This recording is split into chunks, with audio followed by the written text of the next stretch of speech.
사도행전 7장 44절부터 53절까지 말씀을 교독하겠습니다. 광야에서 우리 조상들에게 증거의 장막이 있었으니 이것은 모세에게 말씀하신 이가 명하사 그가 본 그 양식대로 만들게 하신 것이라.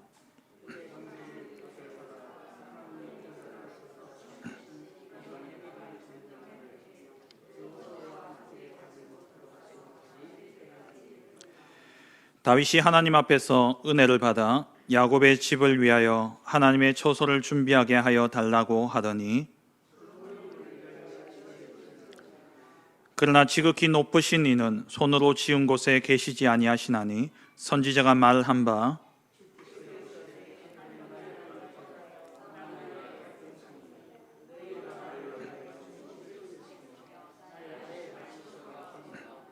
이 모든 것이 다 내 손으로 지은 것이 아니냐 함과 같으니라.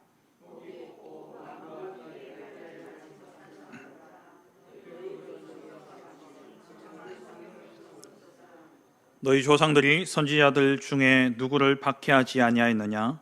의인이 오시리라 예고한 자들을 그들이 죽였고, 이제 너희는 그 의인을 잡아준 자요 살인한 자가 되나니 너희는 천사가 전한 율법을 받고도 지키지 아니하였도다 하니라. 아멘.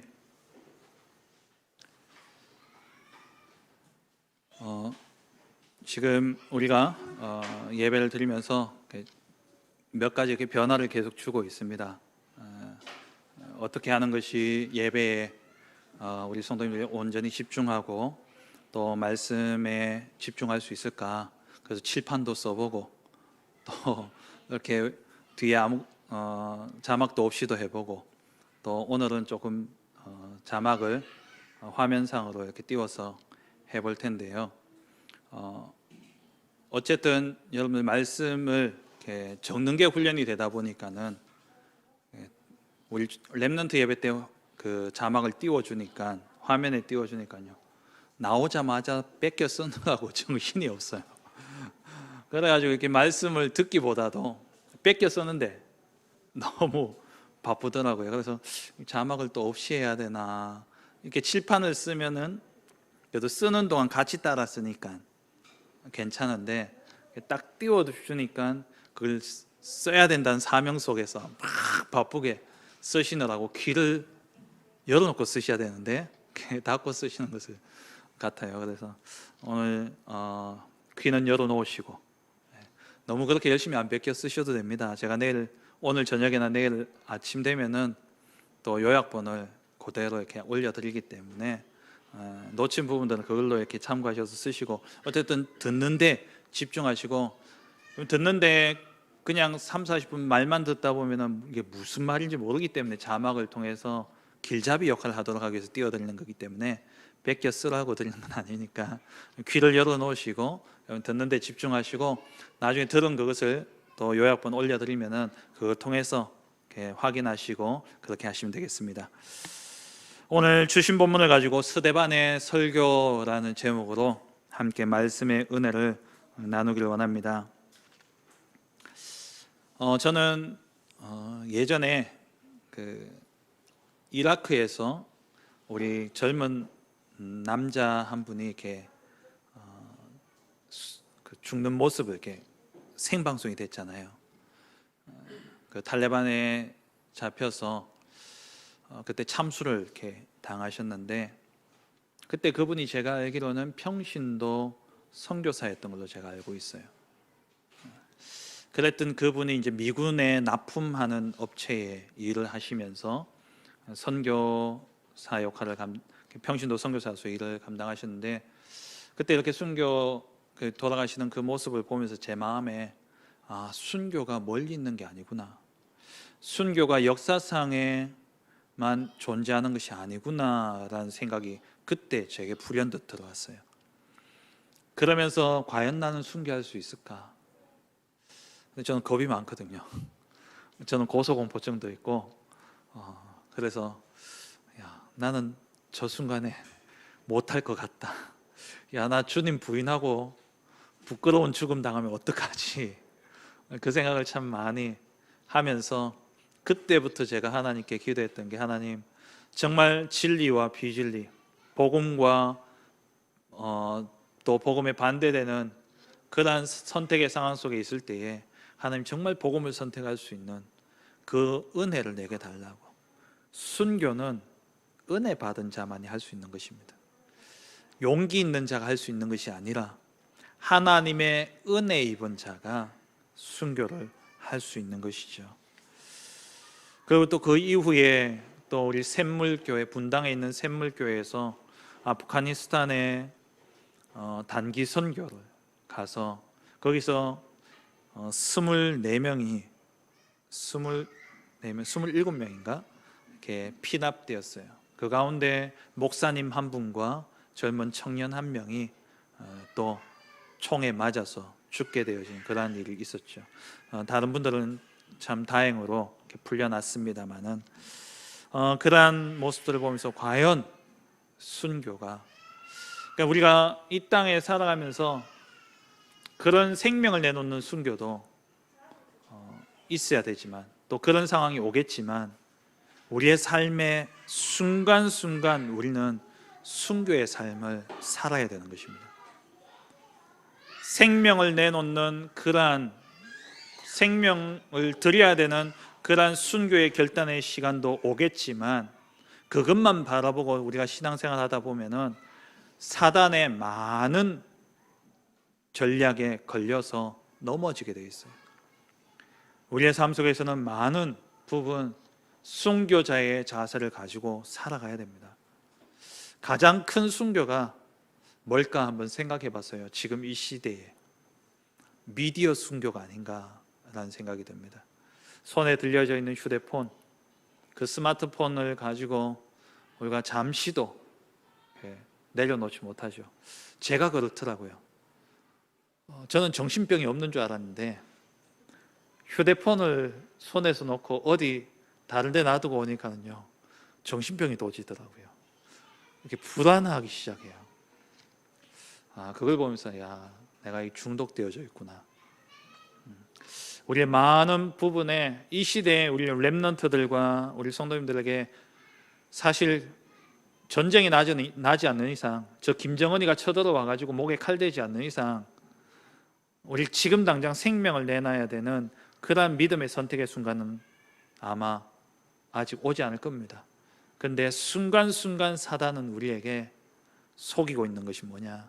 바로 그러한 미디어, 이런 부분이 아닌가 생각되어집니다. 이번 한 주간 저를 포함해서 정말 우리 미디어의 순교자의 자세로서는 그러한 은혜가 있기를 주의 이름으로 축원합니다. 초대 교부였던 폴리갑이 화형을 당하는 그 자리에서 회유하는 그들 앞에 이렇게 이야기했습니다. 나는 86년 동안 그분을 섬겨왔는데 한 번도 그분은 나를 부당하게 대우하신 적이 없었습니다. 그래서 나는 주님을 부당하게 대우할 수 없습니다 하고 순교를 했어요. 86년 동안 그의 생애를 이야기하는 거죠. 그의 생애 동안 한 번도 하나님이 자신을 버린 적이 없으시고 자기를 부당하게 대우하신 적이 없으신데, 내가 이 죽음으로 끝나는 것도 아닌 이 인생을 내가 죽음의 두려움 앞에 주님을 부인하고 떠나야 되겠느냐? 나는 그럴 수 없다라는 고백을 하고 순교했습니다. 화형을 당했죠. 오늘 본문의 스데반도 정말 하나님의 이 복음 가진 전도자로서 생명의 위협 앞에 흔들리지 않고 순교자의 길을 갔습니다. 이번 한 주간 정말 우리가 하나님 앞에서 내가 어떤 부분 복음 놓치고 있는가, 나를 복음 놓치게 만드는 그러한 유혹과 그러한 부분은 무엇일까 돌아보면서 정말 순교자의 신앙을 가지고 참된 증인으로서는 은혜가 있기를 간절히 바랍니다. 첫 번째입니다. 공회 앞에 선 스데반입니다.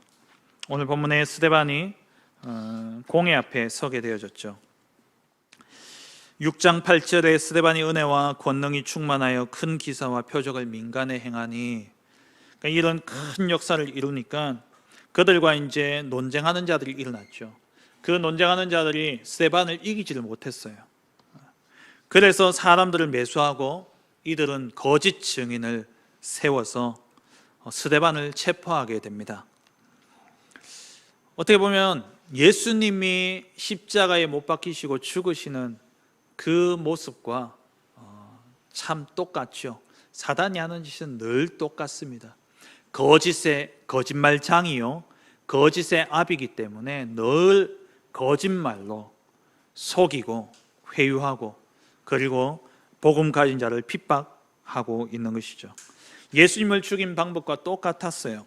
예수님도 사실 흠을 잡을 수가 없었습니다. 그래서 빌라도가 예수님을 재판하는 그 자리에서 나는 이 사람의 죄를 찾지 못하겠다, 나는 죄 없다 하고 세수대에 물을 떠가지고 손을 씻죠. 그 말은 뭐냐니까 이 사람의 죽음에 대해서 나는 깨끗하다라는 그러한 의식입니다.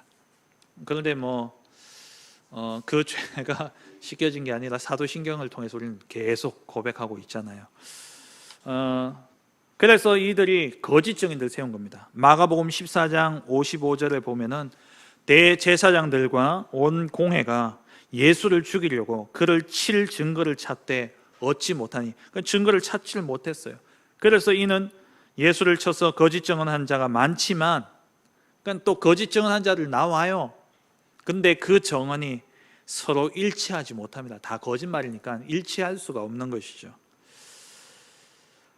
그런데 이들이 예수님을 죽이려고 내세운 증거가 뭐였냐 하니까 마가복음 14장 57절에 이어서 나옵니다마는 어떤 사람들이 일어나 예수를 쳐서 거짓 증언하여 이르되 우리가 그의 말을 들으니 손으로 지은 이 성전을 내가 헐고 손으로 짓지 아니한 다른 성전을 사흘 동안에 지으리라 하더라 하되 그 증언도 서로 일치하지 않더라.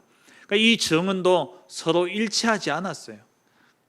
이런 거짓 증언들을 가지고 예수님을 성전 모독죄로 그렇게 죄명을 달고 예수님을 십자가에 못 박아 죽였죠. 그런데 오늘 본문에 보면 스데반도 똑같은 죄명을 얻게 되어집니다. 6장 13절에 거짓 증인들을 세우니 이르되 이 사람이 이 거룩한 곳과 성전을 이야기하죠. 율법을 거슬러 말하기를 마지 아니하는도다. 그의 말에 이 나사렛 예수가 이곳을 헐고 또 모세가 우리에게 전하여 준 규례를 고치겠다 함을 우리가 들었노라 하거늘 율법과 성전에 대한 그러한 모독으로 이 스데반이 죄명을 얻게 되어졌고 그 죄명으로 스데반이 결국에는 오늘 공회 앞에 서게 되어지고 나중에 결론적으로 순교를 당하게 되어졌죠. 이러한 상황 속에 스데반이 자기를 변호하면서 사실 자기를 변호했다기보다도 올바른 복음을 담대하게 전한 내용이 바로 오늘 본문의 내용입니다. 우리가 염려하지 말 것은요, 우리가 핍박의 자리에 서거나 박해의 자리에 설 때에 그때에 우리가 조금 전에 제가 말씀드린 것처럼 순교해야 될 그러한 상황 속에 서게 될 때에 내가 내 성격과 내 기질과 또 어떤 내 상황 속에서 내가 복음을 비난하고 또 복음의 반대편에 서면 어떻게 할 것인가 걱정하지 않아도 될 것은 하나님의 성령께서 우리 가운데 역사하고 계신다는 겁니다.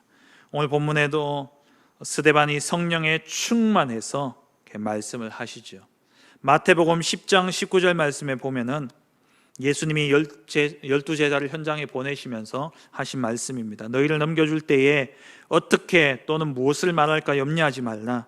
그때에 너에게 할 말을 주시리니 말하는 이는 너희가 아니라 너희 속에서 말씀하시는 이 곧 아버지의 성령이시니라. 성령께서 우리와 함께 하십니다. 우리가 늘 그래서 평상시에 훈련되어져야 될 것이 뭐냐니까 성령 충만이에요. 성령에 이끌림 받아지고 성령의 인도받는 삶을 산다면 정말 성령이 원하시는 그 길을 가고 성령이 원하시는 그 생각과 그 방향과 그 말을 한다면 우리는 죽음의 위협 앞에서도 복음을 말할 수 있게 됩니다. 염려하지 말아라. 염려하지 않아도 된다라고 말씀하시죠.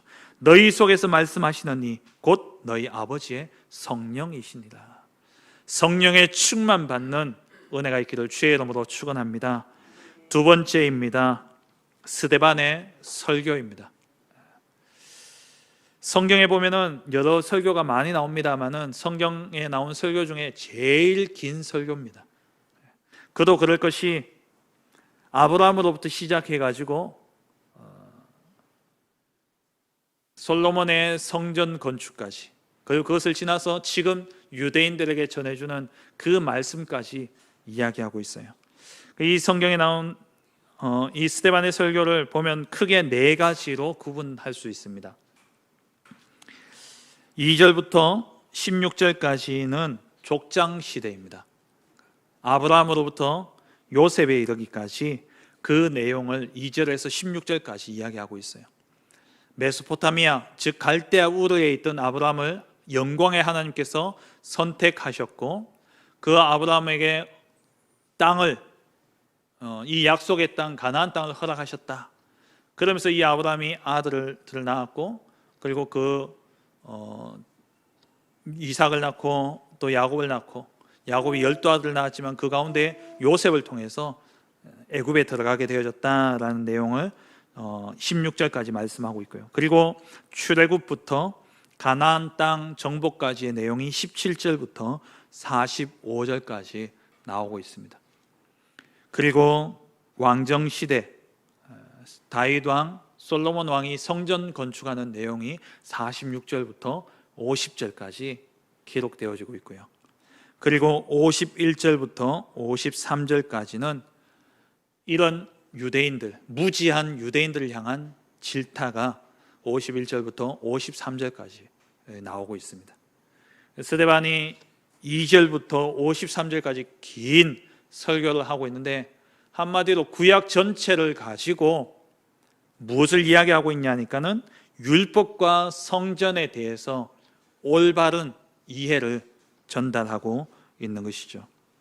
율법과 성전에 대한 올바른 신앙을 강조하되 이것을 모독하고 거부한 것은 스데반이 아니라 바로 너희들이다, 너희 유대인들이다 라는 것을 증명해 보이는, 이스라엘의 역사를 통해서 증명해 보이는 것이 바로 오늘 스데반의 설교입니다. 그 설교, 그러니까 율법과 성전에 대한 모독은 내가 아니라 바로 너희가 했다 라고 이야기하면서 그 내용을 보면은 첫째로 뭘 이야기하고 있냐, 성전을 중요하게 여기지만 성전에만 하나님이 계신 게 아니다라는 거예요. 성전에 제한되지 않는 하나님이십니다. 우리가 교회에 하나님이 계신다라고 생각하기 쉽죠. 하나님은 이스라엘 땅 성전에만 제한되어 계시지 않습니다. 유대인들은 성전이 곧 하나님의 임재 장소라고 생각해가지고 성전을 특별하게 여겼습니다. 그도 그럴 것이 모세가 광야에서 시내산에서 성막을 완성하게 되어지죠.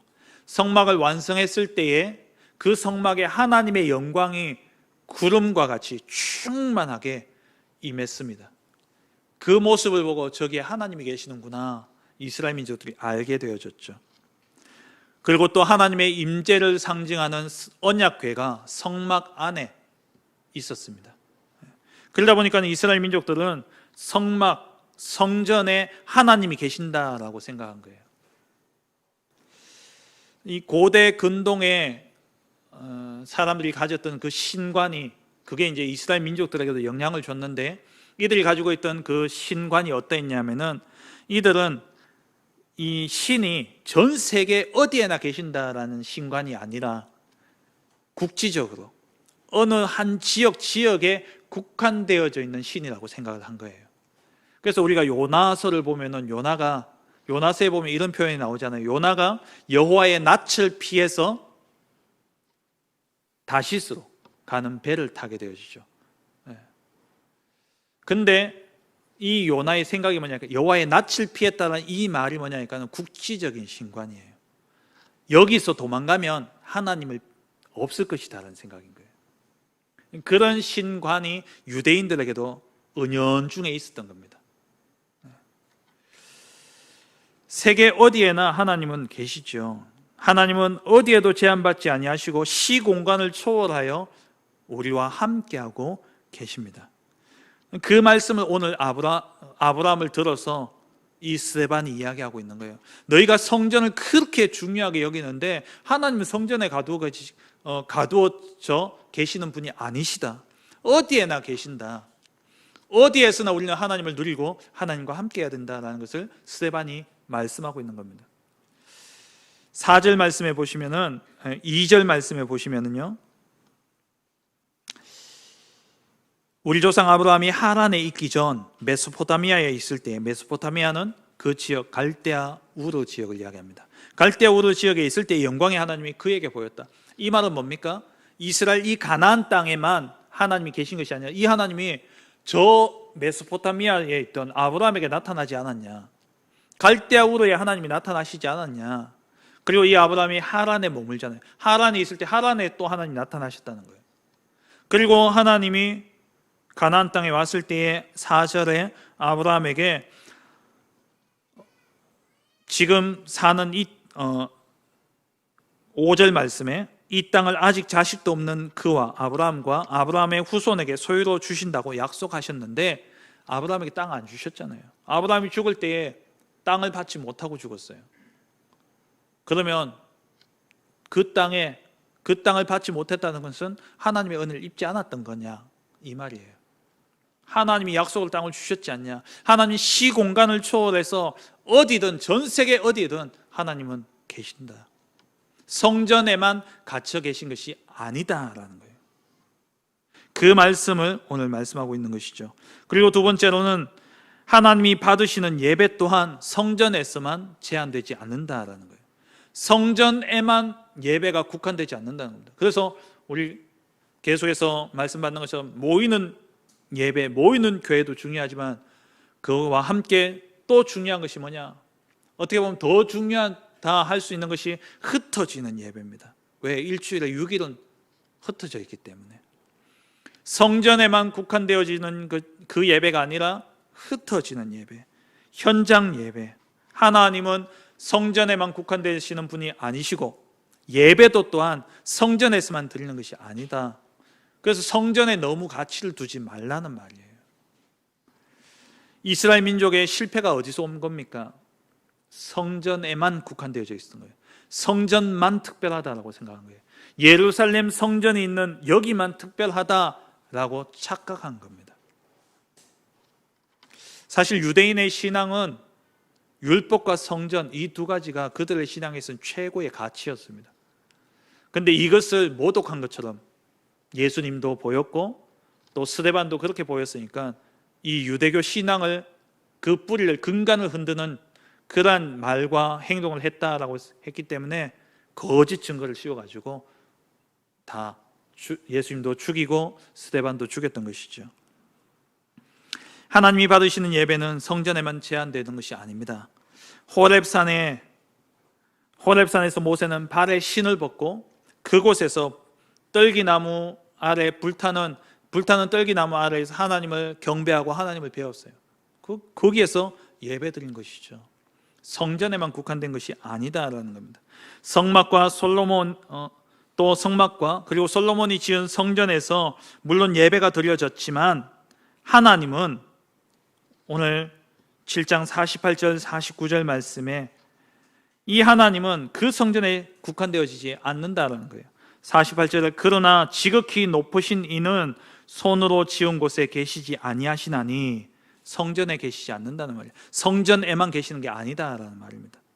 선지자가 말한 바 주께서 이르시되 하늘은 나의 보좌요 땅은 나의 발등상이니 너희가 나를 위하여 무슨 집을 짓겠으며 나의 안식할 처소가 어디냐. 이 모든 것이 다 내 손으로 지은 것이 아니냐. 하나님의 손으로 이 세상 모든 만물을 만드셨고 성전도 하나님이 만드셨다는 거예요. 그래서 하나님은 손으로 지은 그 성전에만 국한되는 것이 아니라 어디에나 다 계시고, 그래서 예배도 또한 성전에서만 드려지는 것이 아니라 어디에서든 드려질 수 있다는 겁니다. 예수님의 가르침을 보면은 요한복음 4장에 수가성 여인을 사마리아에서 예수님 만나게 되죠. 그때 수가성 여인이 예수님에게 묻지 않습니까? 우리는 4장 21절에 예수께서 그 앞에 보면은 이 수가성 여인이 우리는 이 산에서 예배를 드리는데 유대인들은 이 산에서 말고 예루살렘에서 예배를 드려야 된다라고 하던데 어떻게 해야 되냐라고 묻죠. 그때 예수님께서 4장 21절에 말씀하십니다. 여자여 내 말을 믿으라. 이 산에서도 말고 예루살렘에서도 말고 너희가 아버지께 예배할 때가 이르리라. 그러니까 이 예루살렘 성전에서만 예배를 드리는 그 예배만 가치 있는 것이 아니다라는 거예요.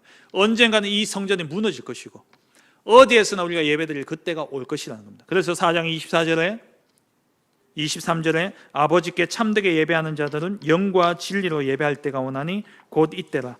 아버지께서는 자기에게 이렇게 예배하는 자들을 찾으시느니라.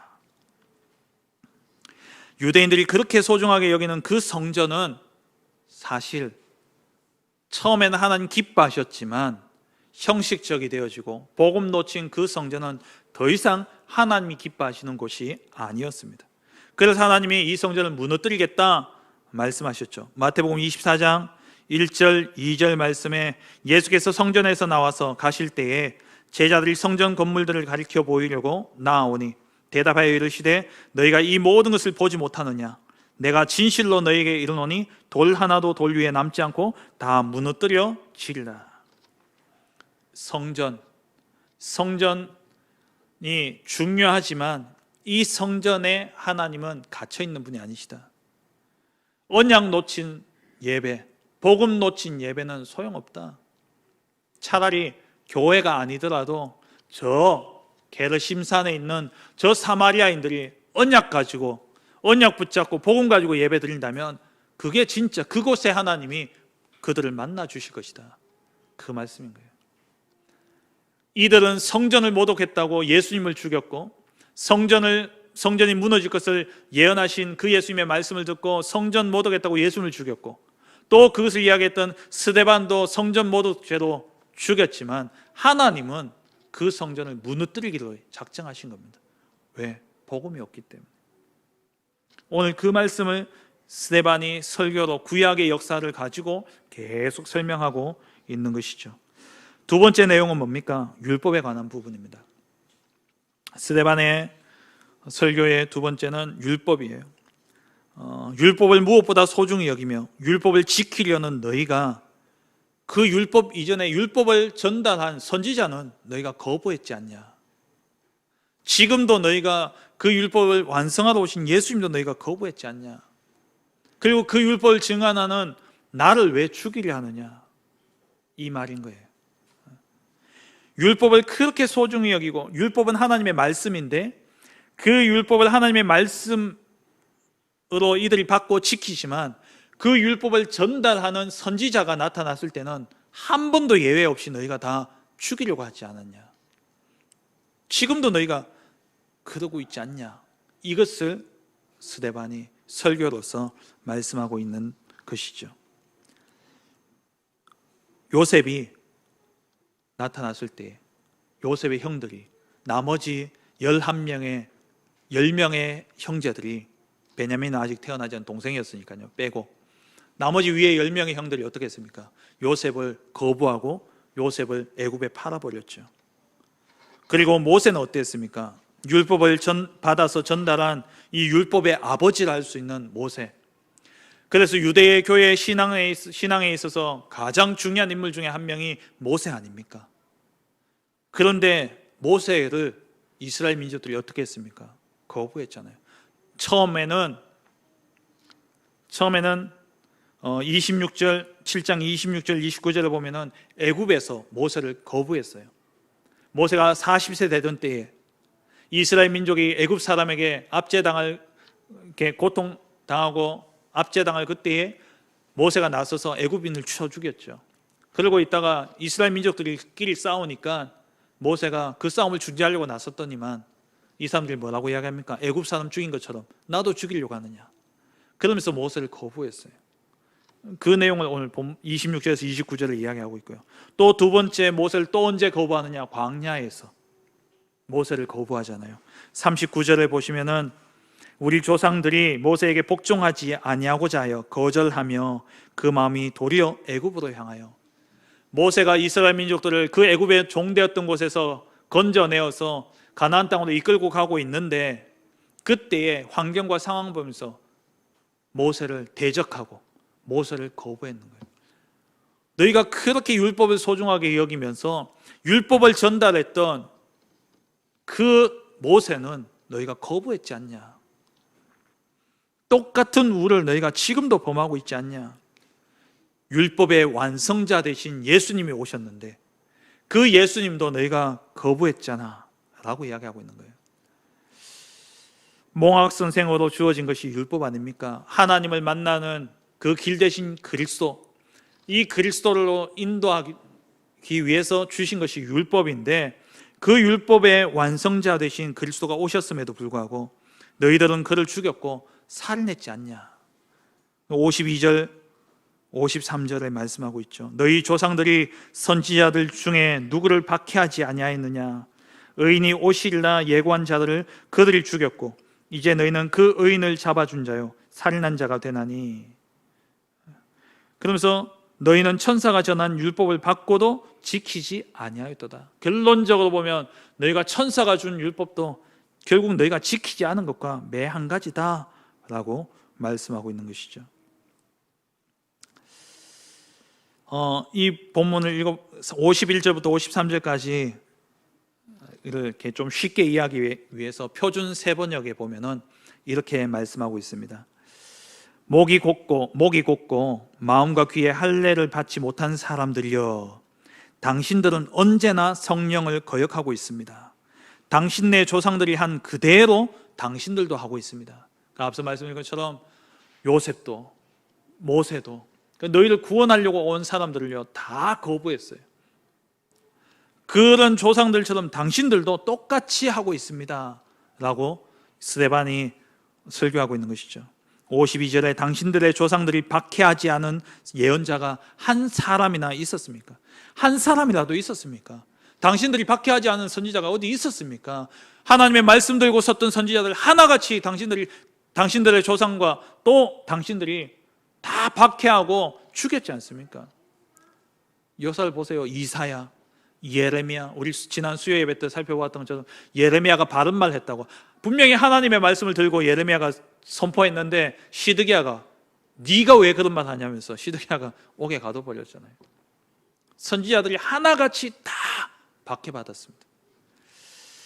그들은 의인이 올 것을 예언한 사람들을 죽였고 이제 당신들은 그 조상들은 의인이 올 것이라고 말한 선지자들을 죽였고 당신들은 왔는 진짜 오리라고 했던 그 의인을 당신들이 죽였지 않습니까? 당신들은 천사들이 전해준 율법을 받기만 하고 결론적으로 당신은 율법을 하나도 지키지 않은 것입니다 라고 이야기한 거예요. 그게 오늘 설교의 내용입니다. 율법과 성전을 모독했다라고 죽임을 이렇게 재판장에 공회 앞에 스데반을 세웠는데 이 스데반은 하나님의 말씀으로 누가 모독하고 누가 어겼는지 봐라 라고 담대하게 설교한 것이죠. 세 번째입니다. 이 설교를 들은 말씀 앞에 선 유대인들의 모습입니다.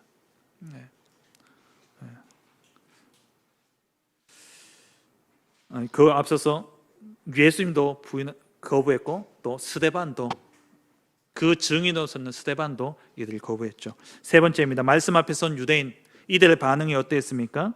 54절 이하에 보면은 54절에 보면은 이 유대인들의 반응이 마음에 찔렸다라고 이야기하죠. 근데 마음에 찔렸으면 회개해야 되는데 그를 향하여 이를 갈거늘 저걸 어떻게 죽일까? 정말 이가 갈렸다는 거예요. 스데반을 딱 보니까 이가 갈려서 못 참겠는 거예요. 57 그런 상황 속에 스데반이 성령 충만해가지고 하나님의 영광과 하나님 우편에 그리스도 속에서 서신 것을 보고 그 모습을 또 막 이야기하니까요 진짜 이들이 완전 미쳐 날뛰는 거예요. 광분한 겁니다. 그래서 57절에 큰 소리를 지르며 아예 이제는 하나님의 말씀을 듣지 않으려고 귀를 막아버려요. 이게 사단이 하는 짓입니다. 말씀을 떠난 자들의 모습이 이래요. 하나님을 대적하는 자들의 모습이 어떠하냐? 성령의 인도함을 받지 못하고 성령을 거스르는 자들의 모습이 어떠하냐? 하나님의 말씀이 임할 때에 마음에 찔리는데, 찔릴 때에 이가 갈리는 거예요. 여러분, 말씀을 어떻게 받으십니까? 하나님의 말씀이 때로는 우리의 마음에 비수같이 꽂힐 때가 있습니다. 그때 여러분 어떻습니까? 이가 갈리십니까? 누가 내 이야기 목사님한테 전해줬어요? 혹시 그런 생각 드십니까? 그게 오늘 유대인의 모습이에요. 여러분, 정말 말씀이 내게 비수같이 꽂혀질 때는요, 통해 자복하고 회개해야 됩니다. 정말 하나님의 말씀 앞에 오늘 엎드려야 되는 거예요. 근데 이 유대인들은 어떻게 했습니까? 이를 갈았고 더 찔리는 말씀, 하나님의 말씀이 더 선포되어지니까 큰 소리를 지르는 거예요. 왜 큰 소리를 지릅니까? 듣기 싫다는 거예요. 스데반의 말이 안 들리도록 소리를 지르고 귀를 막아버린 겁니다. 뿐만 아니라 더 나아가서 58절에 그에게 달려들어서 성 밖으로 내치고 돌로 쳐 죽였습니다. 돌로 쳐 죽였어요. 하나님의 말씀이 늘 은혜로만 임하는 게 아닙니다. 은혜예요. 은혜인데 내가 느끼기에 은혜가 아닌 것처럼 말씀이 다가올 때가 있습니다. 하나님 우리를 통해 자복해서 돌이켜서 회개해서 하나님은 더 큰 은혜를 누리도록 하기 위함인데, 우리는 표면적으로 말씀 받는 거죠. 찔리고 눌리고 말씀을 거부하고 말씀을 듣지 않으려고 하고. 지난번에 말씀드렸다시피 첫 주에 되면, 매년 첫 주에 되면 청지기 주일로 헌금에 대해서 강조하는데, 유독 첫 주에 마음 다잡고 이제 새해가 됐으니까 내 신앙생활 똑바로 해야지 하고 왔는데 헌금 이야기 시험 들어가지고 에이 하고 귀 막고 돌아가는 분들이 계시다는 이야기 들었어요. 정말 말씀 앞에요, 우리가 그렇게 찔리고 부담이 되는 말씀이 임할 때는요, 나를 내려놓고 하나님의 은혜를 구해야 되는 것입니다. 나의 심령을 깨우고 나의 잘못과 죄를 들춰내는 말씀이 내게 들려질 때에 우리는 하나님 앞에 자복하고 회개하고 돌이켜야 되는 거예요. 그래야 기회가 주어지는 겁니다.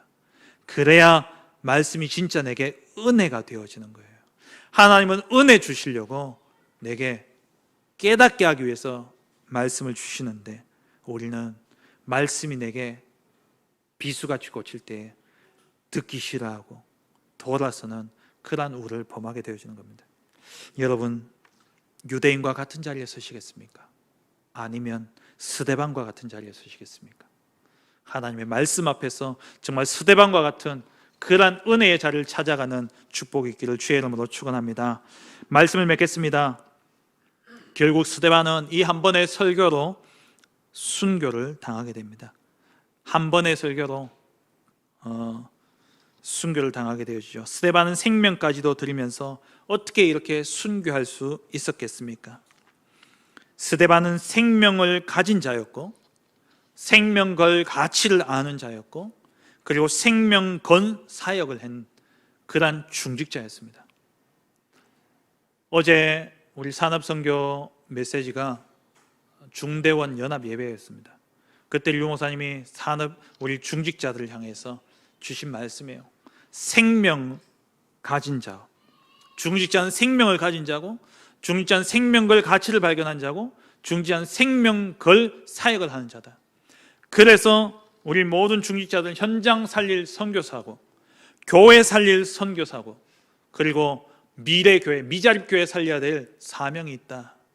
결단하라 말씀하셨어요. 정말 생명건 순교한다 생각하시고 중대원 결단하시고 인도받으시기 바랍니다. 아유, 이제 다 됐는데 다 안 됐어요. 오늘 목사님 말씀하셨죠. 끝까지 체질 안 바뀌어지면은 불시당으로 돌아가는 겁니다. 우리는 주님 부르시는 그 순간까지 체질 바꾸는 싸움을 싸워야 돼요. 영적 싸움 싸워야 됩니다. 그 싸움은 말씀으로 이루어지는 거예요. 중직자 대학원 결단하시기 바랍니다. 스데반은 생명을 가진 자였고 생명 걸 가치를 아는 자였고 그리고 생명 건 사역을 한 자였어요. 스데반은 죽음이 끝이 아니라 죽음 이후의 것을 본 자였습니다. 모든 성경의 시대를 살린 중직자들의 한결같은 특징이 뭐였냐? 생명 가진 자였고 생명 걸 가치를 발견한 자였고 생명 건 사역을 했고 생명 걸고 그 이후에 일어날 것을 본 자였어요. 그래서 스데반은 순교할 수 있었던 겁니다. 그래서 우리는 말씀으로 편집되어져야 돼요. 스데반은 오늘 본문 한번 보세요. 집에 오늘 길어서 다 읽지는 않았습니다만 집에서 스데반의 설교를 한번 찬찬히 읽어보시기 바랍니다. 스데반이 말씀으로 완전히 편집되어진 인생이었어요. 구약의 이 역사를 줄줄 깨면서 복음으로 완전히 말씀이 편집되어진 그런 인생을 살았습니다. 그리고 스데반은 늘 기도의 비밀을 누렸던 자예요. 그래서 오늘 7장 읽지는 않았습니다만 55절에 성령이 충만하여 하늘을 우러러 주목하여 기도한 거죠. 기도로 스데반 설계되어져 있었어요. 그래서 기도 속에서 하나님의 영광과 예수께서 하나님 우편에 서신 것을 스데반이 본 겁니다. 그래서 죽음의 위기 속에서도 기도로 하나님의 영광과 하늘 보좌를 볼 수 있을 정도로 스데반은 평소에 기도로 인생이 설계되어진 자였어요. 뿐만 아니라 스데반은 죽음을 통해서 죽음까지도 디자인했어요. 전도로 디자인한 사람이에요. 자기의 생명까지도 이 전도를 위해서 디자인한 인물이 바로 스데반이었습니다. 그래서 스데반이 죽었을 이 죽음을 통해서 순교라는 작품을 남겼죠. 그 결과 지난주 말씀드렸잖아요. 사도 중심의 전도운동이 평신도 전도운동으로 바뀌어졌고 유대인 전도 중심에서 이방인 선교로 바뀌어졌고 그리고 예루살렘 교회에서 안디옥 교회로 복음 촛대가 옮겨지게 되어졌고 그리고 사도 바울이 스데반 때문에 회심케 되어졌습니다. 전무후무한 응답을 받은 스데반이었다라는 거예요. 말씀으로 편집되어지고 기도로 설계되어지고 전도로 디자인되어질 때에 죽음도 작품이 되어지는 겁니다. 저는 많은 장례를 인도하면서 제 마음에 딱 하나 담겨졌던 게 정말 제게 딱 붙잡혀졌던 게 뭐였냐니까 죽음이 캠프구나. 한 사람의 생명을 거두어 가실 때에 하나님은 그 한 사람의 생명을 통해서 가정과 가문의 복음이 선포되게 하시고 가정과 가문 복음화를 이루어 가시는구나. 저는 그걸 봤어요. 스데반의 죽음이 전도자의 죽음, 그러니까 생명을 가진 자고 생명 걸 가치를 발견하고 생명 건 사역을 하고 생명 이 죽음 이후의 것을 본 전도자의 죽음은 바로 작품이 되어지는 겁니다. 전무후무한 응답이 되어지는 것입니다. 스데반과 같이 정말 말씀으로 편집되어지고 기도로 설계되어지고 전도로 디자인되어져서 전무후무한 응답을 받고 작품 남기는 우리 모든 성도님들 되어지시길 주의 이름으로 축원합니다. 전능하신 하나님 아버지 감사합니다. 하나님, 스데반이 말씀으로 편집되어지고 기도로 설계되어지고 전도로 디자인되어진 그 인생을 통하여서 단 한 번의 설교였지만 그 한 번의 설교로 또 단 한 번의 죽음이었지만 그 죽음으로 하나님께서 수많은 전도와 선교의 문들을 열어가셨던 것을 봅니다. 하나님, 우리 모든 사랑하는 성도님들 정말 순교자의 신앙을 가지고 생명 가진 자로서 생명 걸 가치를 알고 생명 건 사역을 하며 죽음 이후의 것을 바라보며 날마다 순교자의 자세로 서서 믿음을 선택하고 복음을 선택함으로 말미암아 우리 모든 성도의 삶을 통하여 참된 전도의 작품이 남겨지는 은혜가 있게 하여 주옵소서. 예수 그리스도의 이름으로 기도합니다. 아멘. 찬송가 323장입니다.